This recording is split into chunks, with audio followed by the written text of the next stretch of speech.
जय गौर श्री राधा रमन विजयते जय जय की जय सतगुरुदेव भगवान की जय। আবার আমি চললাম নিজের দেশে লালজুর সঙ্গে দেখা করতে। সকালবেলায় উঠে যখন আমরা পার হচ্ছি মনে হচ্ছে রাস্তা যেন শেষই হচ্ছে না, কিন্তু সবাইকে থ্যাংক ইউ জানিয়েছি যারা আমাকে নিয়ে গেছে, আমার ধন্যর বাহন।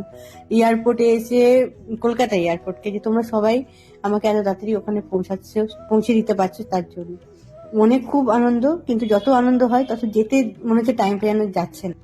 থ্যাংক ইউ এই প্লেনটাকে, যার দ্বারা আমরা দিল্লি পৌঁছাতে পারবো। তো সবাইকে থ্যাংক ইউ জানাতে জানাতে আমরা এগিয়ে যাচ্ছিলাম।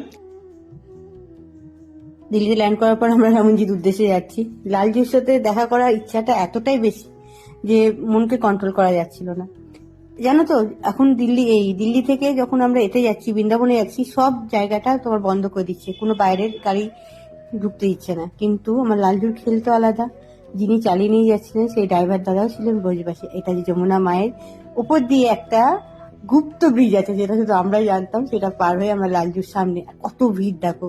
তখনও মনে হচ্ছিল কেমন করে লালজু তোমার পাশে সামনে যাবো, কিন্তু লালজু দর্শন দিয়েই চলো। রাধে রাধে।